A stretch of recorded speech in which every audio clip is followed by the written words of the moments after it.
visiting historical relic house at 48 Hang Ngang Street, Hanoi. In late August 1945, inside the house No. 48 Hang Ngang Street, Hanoi, President Ho Chi Minh drafted the Declaration of Independence giving birth to the Democratic Republic of Vietnam. Historical objects and evidence associated with President Ho Chi Minh remain intact. In the 1940s, the building was the Phuc Loy Silk Shop, one of the main businesses of Hanoi owned by Mr. Tran Van Bo and Mrs. Hong Thi Ho. The 400-square-meter tubed house was built in the French architectural style. Its front is at 48 Hang Ngang Street and its back is at 35 Hankin Street. President Ho Chi Minh worked and lived there from August 25 to September 2, 1945. In that building, President Ho Chi Minh and other party Central Committee officials adopted the Declaration of Independence, the organization of National Day celebrations, and the lineup of the provisional government.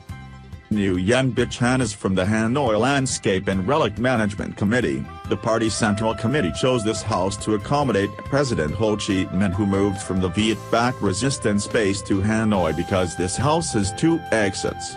It was always busy with customers, but what the enemy would never think of is that the most dangerous place was the safest.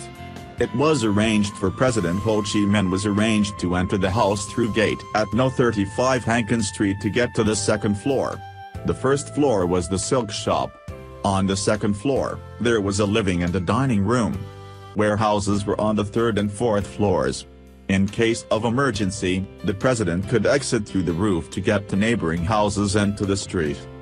Over the many years, the architecture of the building has remained intact.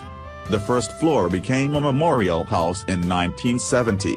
On major occasions including National Reunification Day April 30th, August Revolution Day August 19th, National Day September 2nd, and Hanoi Liberation Day October 10th, thematic exhibits are displayed.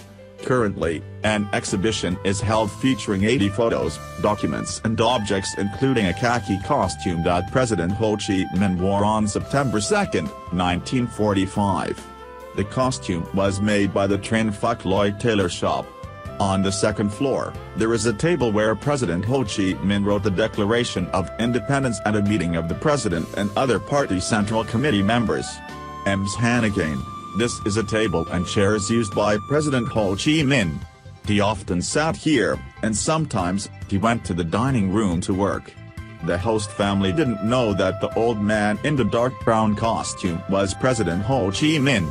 They only recognized the president when he read the Declaration of Independence in Baden Square on September 2, 1945. The historical house has drawn a lot of visitors. Thomas Bayer of the UK said that he was surprised to learn that Vietnam's Declaration of Independence was written in such a small room of 20 square meters. President Ho Chi Minh's living and working place was simple with a small cabinet, a bed, and a set of the chairs and table. Located on the second floor was the living room where President Ho Chi Minh received ethnic minority people from Viet Bac. At the end of the corridor was the meeting room of President Ho Chi Minh and his aides General Vo Nguyen Giap, Nguyen Luong Bang, Trong Chen, Tran Dang Nien, and Quat Duy Yen. Han said, before President Ho Chi Minh read the Declaration of Independence, it was in this house where he received on August 26, 1945 a special guest, Major Colonel Archimedes L. A. Patty, commander of the OSS, the U.S. Office of Strategic Service. He was the first foreigner to have a look at the Declaration of Independence before it was announced. President Ho Chi Minh invited him to attend the celebration of National Day of the Democratic Republic of Vietnam on September 2, 1945. Nguyen Thi is a visitor from Ho Chi Minh Province. Visiting the house, I better understand the important role of the people. Mr. Tran Van Bo's family's enthusiastic and wholehearted support for the revolution contributed to the success of Vietnam's national liberation struggle. Young people like me are more aware of the need to study harder to contribute to national development. In 1979, the house No. 48 Hang Ngang Street was recognized as a National Historical Relic.